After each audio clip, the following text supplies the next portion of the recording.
quick mobility check-in before we start a practice of rope flow. First things first, I enjoy being barefoot doing this practice. So if you're in a space where you can be barefoot, that's great. If you're in an environment where shoes must be worn, adhere to your rules and acknowledge what it is that I'm going to walk you through. So we want 3 points of pressure in our feet. The bottom of the big toe, bottom of the pinky toe, center of the heel. We want to be connecting those points of pressure down into the ground beneath of us. Now, it doesn't mean we're locked in.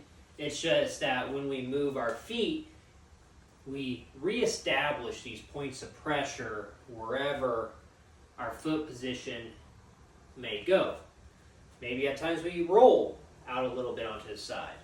But then at some point we reestablish the 3 points of pressure, and then that's where our body hangs out at. So 3 points of pressure in the feet down beneath you, checkpoint 1.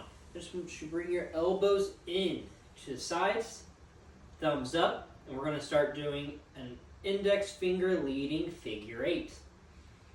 We're breathing in and out through the nose, standing with a nice long spine, tall crown of the head, imagining that there's a string running through your spine and out the top of your head, creating length.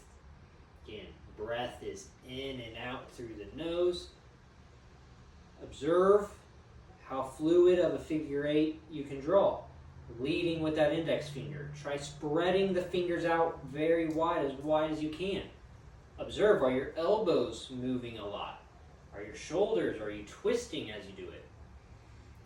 This is a good wrist and forearm mobility. We're reversing the direction now, leading with the pinky. Trying to keep the fingers still spread wide. If this is tough with you, you can break it down into one hand.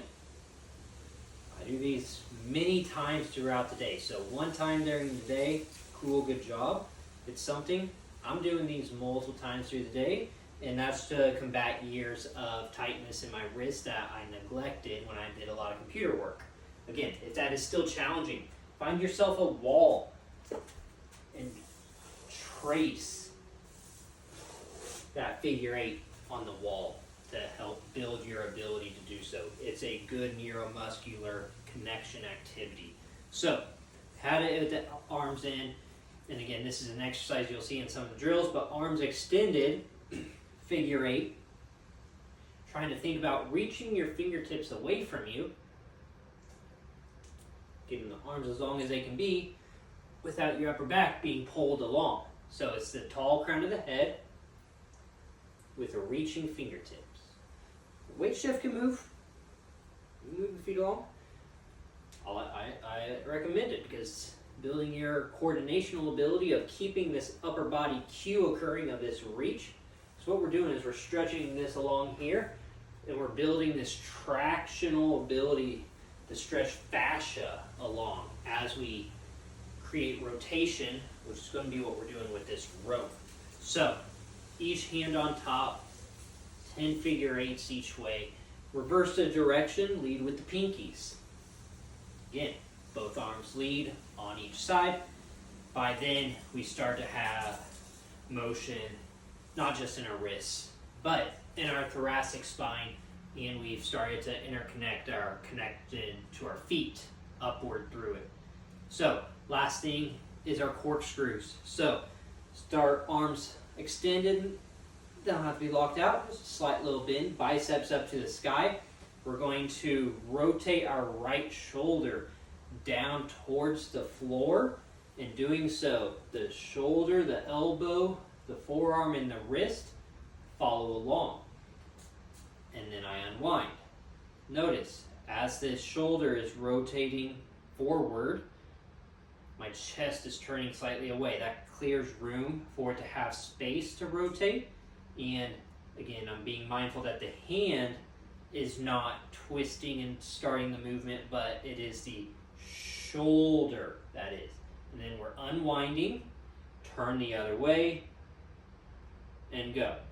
What can happen is this opposite arm can start to bend in and kind of get lazy and fatigued.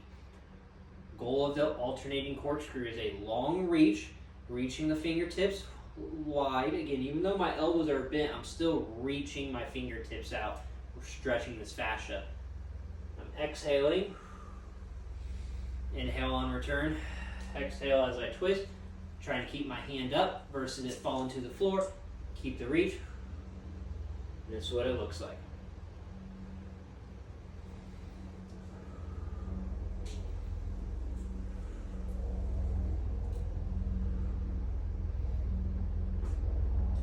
All right, do those, start your rope flow.